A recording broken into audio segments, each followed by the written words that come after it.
5 matrimonios. 2 muertes sospechosas. Un imperio construido sobre tragedias. Mientras Onassis conquistaba Hollywood, Stavros Niarchos construía algo mucho más peligroso: poder sin testigos. Nunca buscó fama. No necesitó escándalos. Y sin embargo, ganó. Hay mucho más detrás de estas historias: fotografías, gráficos, narrativa exclusiva. Quédate hasta el final y te cuento dónde puedes seguir explorando. Pero hay un precio que ni los hombres más ricos del mundo pueden pagar 2 veces. Y Niarchos lo pagó en silencio. Con cadáveres en su historia.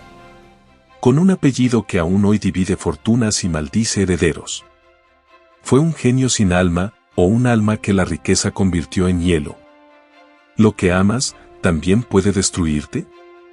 Este no es un video sobre riqueza. Es sobre lo que pasa cuando el éxito te deja sin nadie a quien abrazar. Y ahora que estás aquí, vas a querer saber. ¿Quién fue realmente el hombre que venció a Onassis y murió sin testigos?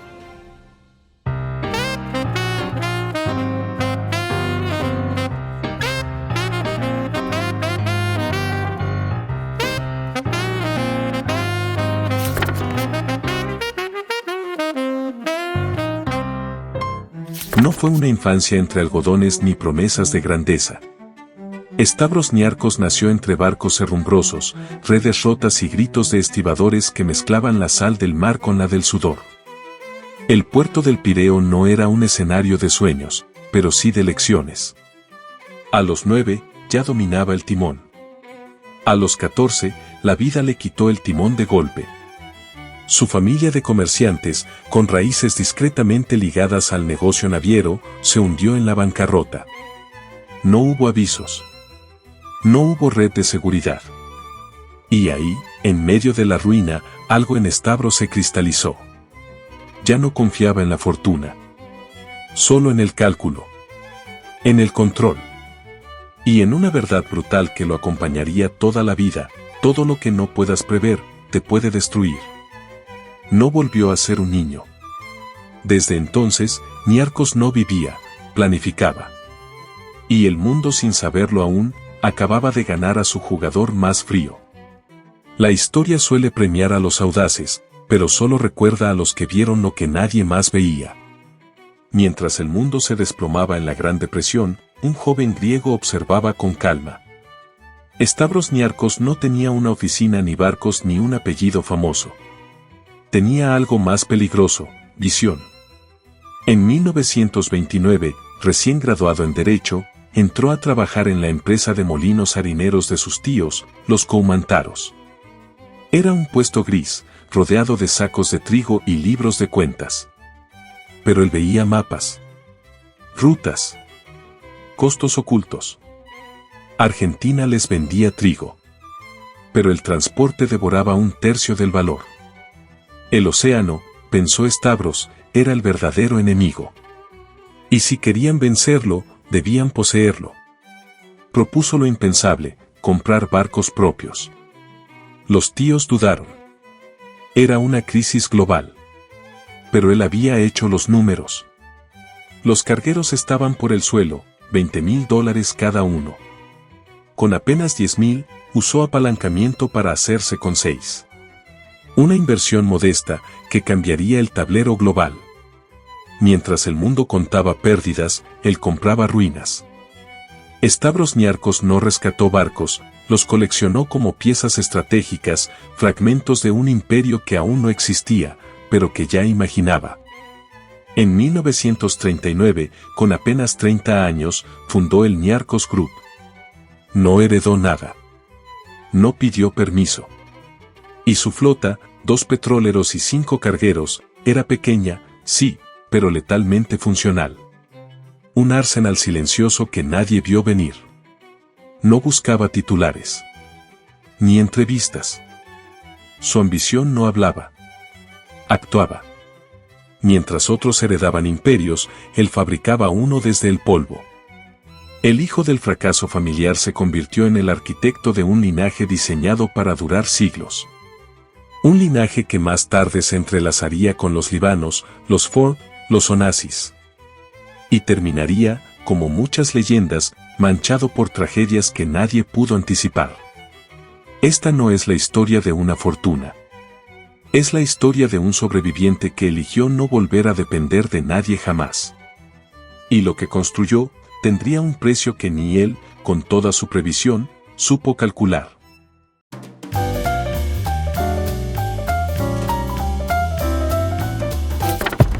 Las bombas caían. Las ciudades ardían. El mundo temblaba. Y Stavros Niarchos tomaba notas. La Segunda Guerra Mundial fue para él una grieta en la historia que podía transformarse en un atajo hacia el poder. Mientras miles de empresarios luchaban por sobrevivir, él ya pensaba en barcos, rutas y seguros. Porque el mar, incluso en guerra, no se detiene. Y donde otros veían caos, él veía margen. Se enlistó en la Marina de Guerra de Grecia. No por bandera, sino por información. Ahí dentro, accedió a los mapas, las cifras, los tiempos. Mientras tanto, su joven flota era entregada, con sutileza estratégica, a los aliados. Estados Unidos y Gran Bretaña alquilaron varios de sus buques. Oficialmente, apoyaba el esfuerzo militar. Extraoficialmente, estaba convirtiendo la guerra en inversión. Entre 1941 y 1945, perdió 6 barcos. Hundidos por aviones. Por submarinos. Por el azar de los convoys. Pero Niarchos no lloró acero. Había asegurado todo. Cobró $2 millones de la época, hoy, más de 35 millones. Y con ese dinero, no reconstruyó. Rediseñó. No se puede construir un imperio jugando limpio. Y Stavros Niarchos lo sabía. Cuando las leyes de Estados Unidos prohibieron vender buques a extranjeros, él no las rompió, las dobló con elegancia quirúrgica. Usó a su hermana, nacida en suelo americano, y a un círculo de amigos nacionales como testaferros legales. A través de ellos, creó una red de empresas en Panamá, el paraíso fiscal más eficaz del momento. Y desde allí, lanzó su jugada maestra: los barcos no eran suyos. Eran arrendados. Por empresas panameñas. A empresas panameñas. El resultado, 0 impuestos. 0 rastros. Pero Washington no es ciego. El Departamento de Justicia lo demandó. Multa, $12 millones. Devolución parcial de buques. Y un castigo extraño, debía construir 3 superpetroleros en astilleros estadounidenses. ¿Derrota? No para él. Esos 3 monstruos flotantes superaron en rentabilidad a toda su flota anterior. Eran rápidos. Eficientes. Imparables. Y con ellos, Niarchos entró por la puerta grande al negocio petrolero global. Mudó su base a Londres. Y desde allí, dirigía todo, desde un velero de 65 metros. El Creole. Un palacio flotante. Un símbolo de que no necesitaba tierra para reinar. Mientras otros magnates brindaban en Manhattan, Stavros Niarchos sellaba acuerdos sobre cubierta, en alta mar. No necesitaba aplausos. Solo necesitaba que lo escucharan y firmaran. Navegaba el Mediterráneo con banqueros, diplomáticos y herederos en potencia. Rodeado de arte. Sirvientes con guantes blancos. Y un silencio tan calculado como su ambición. Este fue el punto de inflexión. La guerra no lo debilitó. Lo templó. Donde el mundo veía ruina, él veía inicio. Ya no hablaba de barcos. Hablaba de petróleo, de acero, de flotas que cruzarían océanos con su nombre grabado en cada casco. Pero no se trataba solo de negocios. Era una filosofía de combate: comprar cuando todos venden, avanzar cuando todos retroceden, y nunca mostrar debilidad. Esa década no lo transformó. Lo reveló. Y lo que estaba por venir no sería menos violento: una rivalidad con Aristóteles Onassis, matrimonios con dinastías, y tragedias que ni la prensa supo cómo narrar. Porque sí, hay fortunas imposibles de gastar. Pero también hay dolores imposibles de mostrar. ¿Pensabas que la historia ya había alcanzado su clímax? Espera. Lo que viene ahora no es solo el duelo entre dos titanes del mar.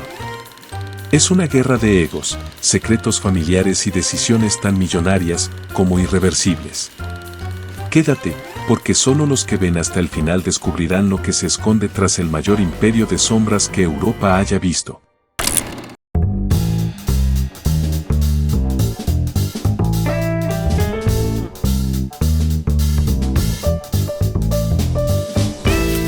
No era solo una rivalidad.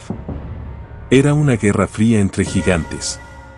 Cada isla, cada contrato, cada tonelada era un misil disfrazado de lujo.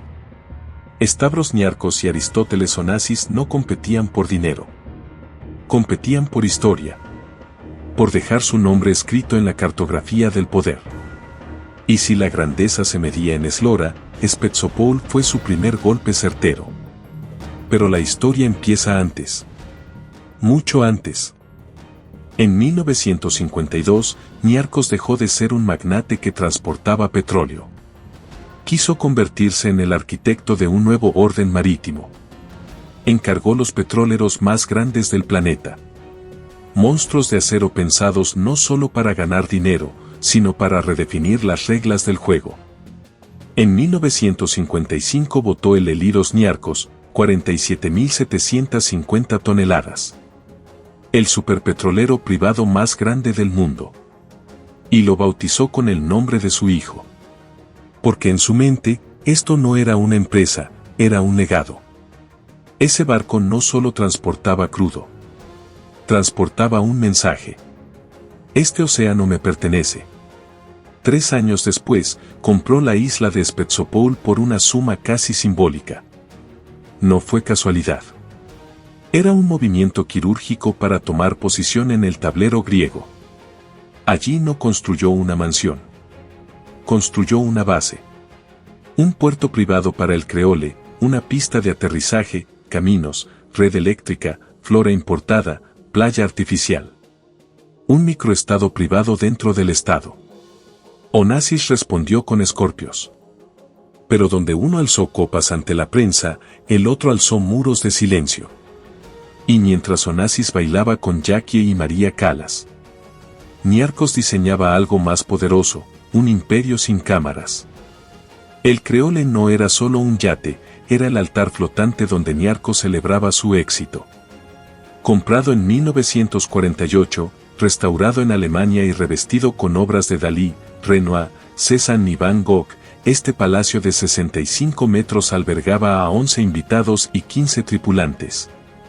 Era su salón mundial, su cuartel general sobre olas, un símbolo de poder silencioso.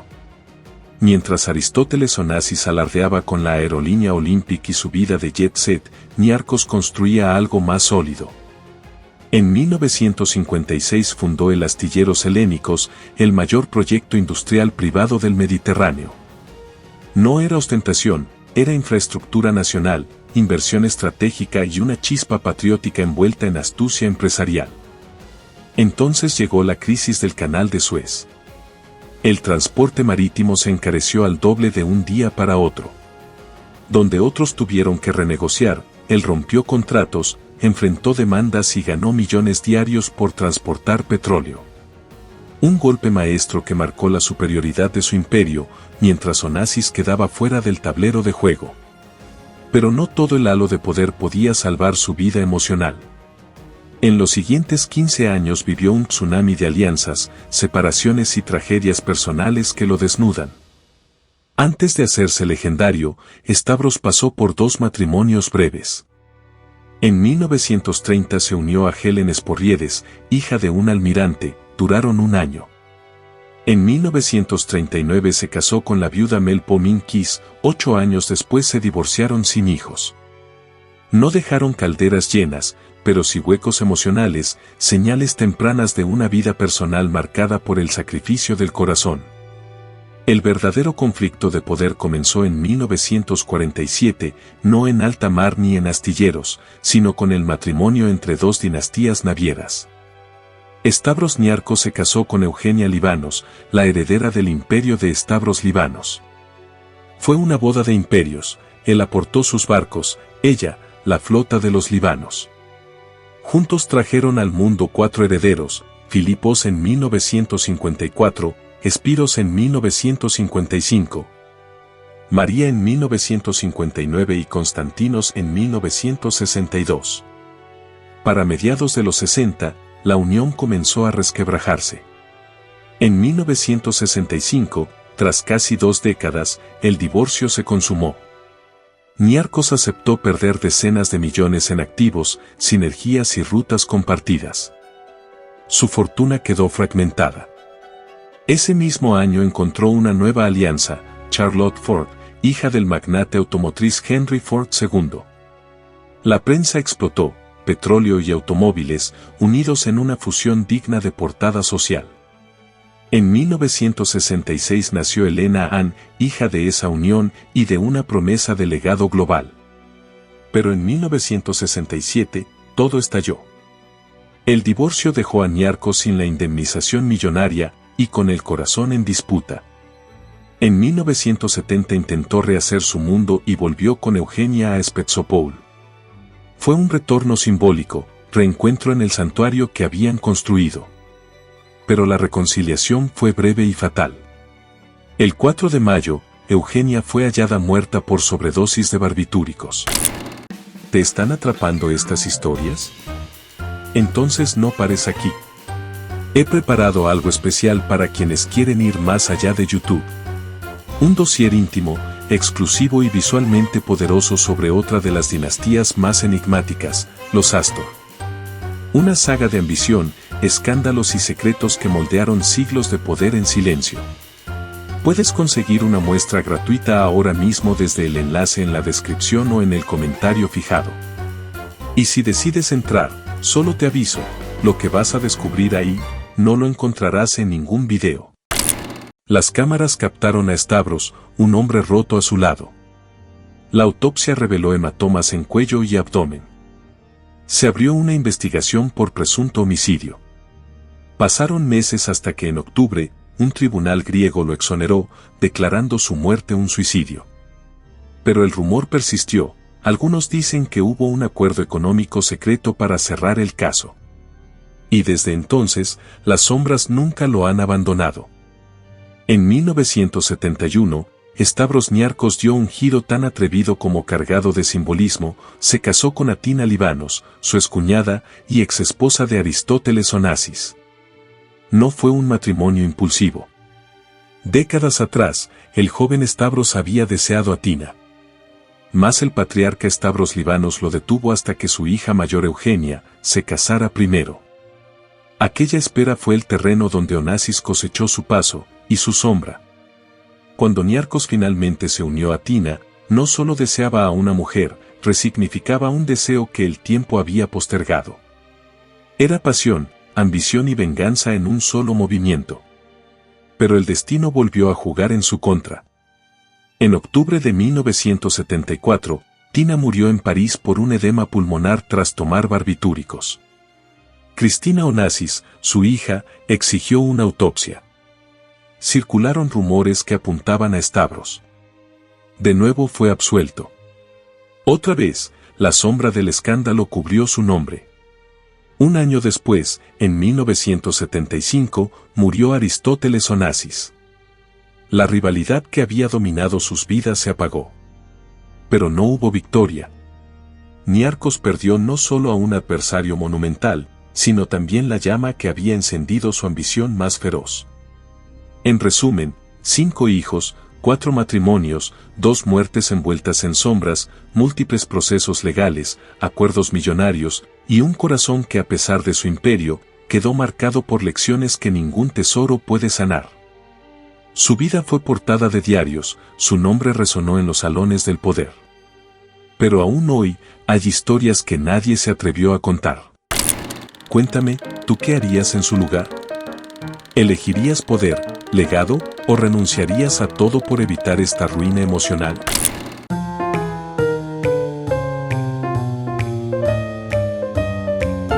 En 1976, Stavros Niarchos hizo un movimiento que resumía toda su estrategia: vendió la mayor parte de su flota petrolera justo antes del desplome global de los precios del crudo. No fue suerte. Fue previsión estratégica. Mientras otros magnates perdían todo, él salvó su imperio y cortó con una era que ya se consumía. A partir de ahí, Niarchos dejó de ser solo el rey del petróleo. Se reinventó. Invertir en arte moderno no era una moda, era una apuesta por el legado cultural. Su colección, una de las mayores de Europa, reunió piezas tan valiosas como representativas de una visión artística que buscaba trascender lo mercantil. Y los caballos de carreras no eran mascotas. Algunos ganaron títulos nacionales en Francia, generando titulares deportivos y reforzando su perfil de hombre que exigía excelencia en todo. Pero ni el arte, ni las victorias en pistas lograban llenar el hueco que dejaban los barcos. Así nació el Atlantis II. Un monstruo de 116 metros, construido en 1981 como réplica sofisticada del Christina O. $100 millones en diseño, 10 millones anuales en mantenimiento. No era un refugio romántico. Era su zona de poder en el mar. A bordo, a veces recibía invitados selectos. Otras veces, navegaba en silencio absoluto. Porque el hombre que lo tuvo todo, ahora era solo una sombra de poder reflejada en las ventanas de su yate. Sin embargo, en 1979, dio una sorpresa. Donó $5 millones al New York Presbyterian para cirugías cardíacas infantiles destinadas a niños griegos. No fue una campaña de relaciones públicas. Fue un gesto discreto, sincero. Quizá, un rayo de humanidad en un corazón que llevaba décadas escalando soledad. Pero el mundo cambia, y el poder también. En 1985, los astilleros helénicos, su emblema de modernidad y proyección industrial, fueron nacionalizados por el Estado griego. Ni lo compró, ni lo vendió, lo vio irse. Fue una señal inquebrantable de que el tablero global ya no estaba bajo su control. Niarchos vivió rodeado de oro, arte y yates, pero el lujo fue su más profundo espejo roto. Tuvo romances discretos con mujeres de la realeza europea. Lo llamaron conquistas, o intentos en vano de llenar un vacío emocional que ni su colección de Van Gogh podía sanar. Nunca volvió a casarse. El vínculo con sus hijos quedó fracturado. Elena, su hija con Charlotte Ford, creció en tribunales, silencio y disputas por herencias. Constantinos, el Benjamín, se alejó, el apellido Niarchos dejó de ser un emblema y se convirtió en una cárcel de expectativas. Niarchos ya no era un magnate rodeado de gente. Caminaba solo por inmensos pasillos de mármol, rodeado de arte que era más admiración que compañía. Y esa imagen cruza este capítulo. ¿De qué sirve construir un imperio si al final no queda nadie con quien compartirlo? El 15 de abril de 1996, en una clínica de Zúrich, su corazón se detuvo. Tenía 86 años. Había sobrevivido a guerras, crisis petroleras, rivalidades, tragedias familiares y polémicas. Pero un derrame cerebral puso fin a su vida. El mundo reaccionó con asombro y misterio. El hombre que reescribió las rutas marítimas murió con una fortuna calculada entre $5.000 y $22.000 millones. Una cifra incierta, pero una certeza clara: su herencia sería todo menos tranquila. Como buen estratega, dejó un testamento con propósito. La mitad de su riqueza se destinó a algo mayor que él, la Stavros Niarchos Foundation, fundación filantrópica global que hoy transforma vidas. La otra mitad se repartió entre Philip, Spiros, Constantinos, María, un sobrino y un sobrino nieto. Pero aquella aparente estrategia final sería el preludio de otra tormenta. Elena Ford, su hija con Charlotte, quedó excluida del testamento. Lo que parecía una decisión jurídica se convirtió en un escándalo familiar. Charlotte llevó el caso a tribunales en Suiza y Grecia, pidiendo más de $700 millones por su hija. Los archivos judiciales revelaron un fallo brutal. Niarcos estaba en plena salud mental. Helena, nacida fuera del matrimonio principal, no tenía derecho legal a heredar. Consecuencia, ni Helena ni Charlotte recibieron un solo centavo. Mientras tanto, la guerra silenciosa entre herederos seguía. Philip, Espiros, Constantinos, María y otros parientes luchaban por propiedades, arte y el control de la fundación. La fortuna tan imponente se tornaba un campo minado emocional. Sin embargo, más allá de esta familia fracturada, su nombre adquirió otra dimensión. En la costa de Atenas se alza ahora el Stavros Niarchos Foundation Cultural Center. Una obra colosal de casi $800 millones, diseñada por Renzo Piano, que incluye la Biblioteca Nacional, la ópera y un parque de 200.000 metros cuadrados. Todo construido como tributo a un hombre que fue más temido que querido. Y no se detuvo allí. La SNF ha donado más de $3.900 millones en salud, educación, arte y justicia social. Presente en más de 136 países con más de 3.000 programas activos. En Grecia, hospitales, empleo juvenil y comida escolar. En el mundo, rescate de bibliotecas, investigación médica, ayuda a comunidades vulnerables. Pero mientras su legado se expande por el planeta, su familia sigue dividida. Lujo, poder y filantropía conviven con herencias en disputa, siluetas fracturadas y un apellido que pesa como una carga. ¿Puede acaso una fortuna enorme redimir una vida marcada por la soledad, el escándalo y las rupturas más profundas? ¿O el verdadero legado de Stavros Niarchos reside en esos templos culturales o en las cicatrices que dejó en las personas que amó? Hoy has conocido la historia de un hombre que lo tuvo todo, y aún así, lo perdió casi todo en lo que más importa. Lo que acabas de ver apenas roza las capas del poder real. Los Astor fueron la otra dinastía que tejió secretos tras palacios de lujo. Descarga el dossier exclusivo, es breve, cautivador y revela el lado oculto del linaje que movió gobiernos. Enlace en la descripción o en el comentario fijado. Si te cautivó esta historia, te aseguro que lo que descubrirás al otro lado, te seguirá impactando.